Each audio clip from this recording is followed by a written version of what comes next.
Assalamualaikum warahmatullahi wabarakatuh. Kali ini saya akan membahas kenapa para nabi ataupun manusia pilihan itu harus menderita, hidupnya harus menderita. Apakah untuk melatih kesabaran saja, hanya ujian saja? Untuk melatih sabar,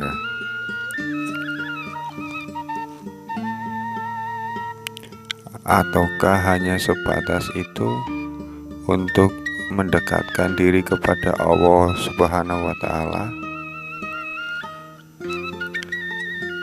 Pernahkah kalian berpikir kenapa kok harus menderita?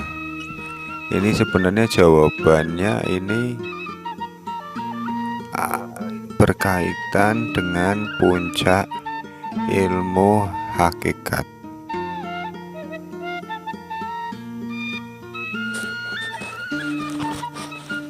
Dengan menjalani penderitaan, manusia pilihannya nabi, atau Satrio Pinit yang saat ini memang ditunggu-tunggu. Kenapa hidupnya harus selalu menderita? Yang pertama itu memang agar lebih mendekatkan diri kepada Allah Subhanahu wa Ta'ala, melatih sabar, tabah. Selain itu, dengan menderita, pikirannya itu akan berjalan. Mungkin banyak orang beranggapan bahwa kalau kita punya harta banyak, otomatis pikiran tenang, hati tenang, maka akan bisa lebih mendekatkan diri kepada Allah Subhanahu wa Ta'ala. Terus itu sebenarnya kebalikannya itu. Kalau kehidupan tenang, maka dia tidak akan bisa mencapai puncak ilmu marifat hakikat, bisa memahami diri sendiri. Dengan penderitaan yang cukup lama,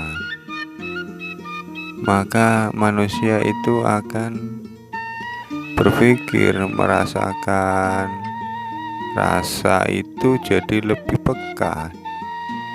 Makanya puncak ilmu makrifat atau hakikat itu menunjukkan rasa, mencari apa yang menonjol dalam diri ini, sifat manusiawi atau sifat ketuhanan. Sebenarnya tujuan untuk penderitaan itu seperti itu, bisa lebih peka, berpikir, bisa membeda-bedakan. Tetapi kalau hanya hidupnya kecukupan, sholat,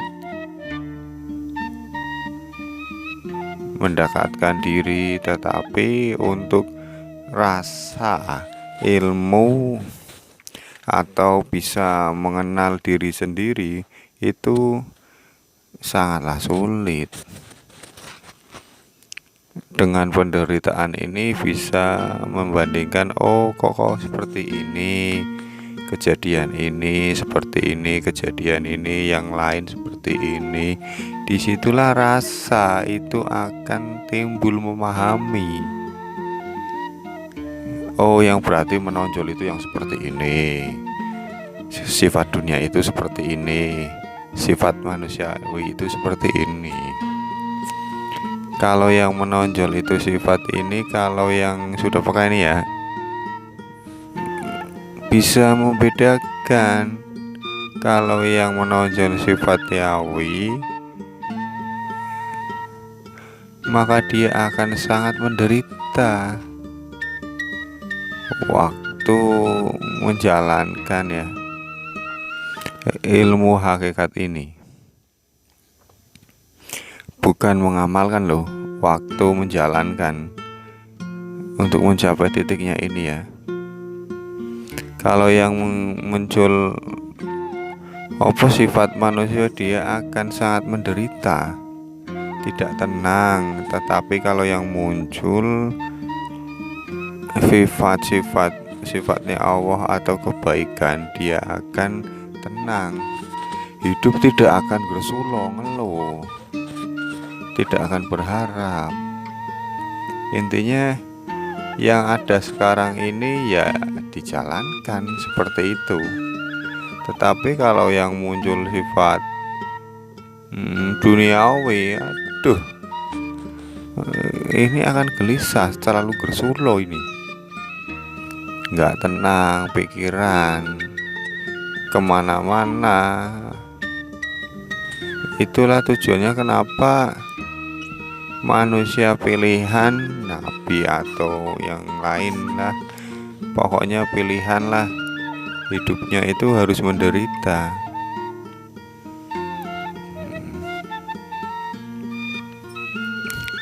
Ya, itu tadi jawaban ya, kenapa para nabi atau manusia pilihan hidupnya harus menderita.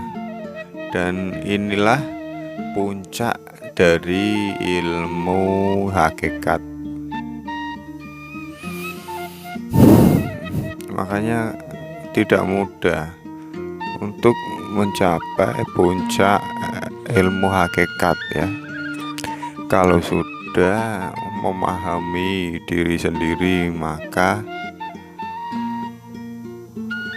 guru sejati atau makrifat mengenal Allah Subhanahu wa Ta'ala atau mengenal diri sendiri akan muncul, dan hati yang akan membimbing kita.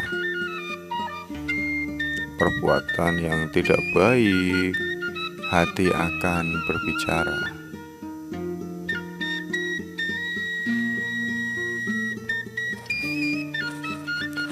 Dan guru sejati itu sebenarnya ya diri kita sendiri, hati itu tadi. Makanya kalau kita mungkin banyak mengenal banyak orang, banyak pernah mendengar lah, yang tahu isi hati itu ya Tuhan, Allah Subhanahu wa Ta'ala, yang tahu isi hati, yang bisa membolak-balikkan hati. Makanya guru sejati itu ya hati nurani kita sendiri. Puncaknya di situ, cara berbicaranya, mengingatkannya diri sendiri ini, mengingatnya kalau kebaikan, mengingatnya lewat hati kita sendiri itu ya. Mungkin video kali ini semua bisa bermanfaat dan bisa dipakai. Terima kasih.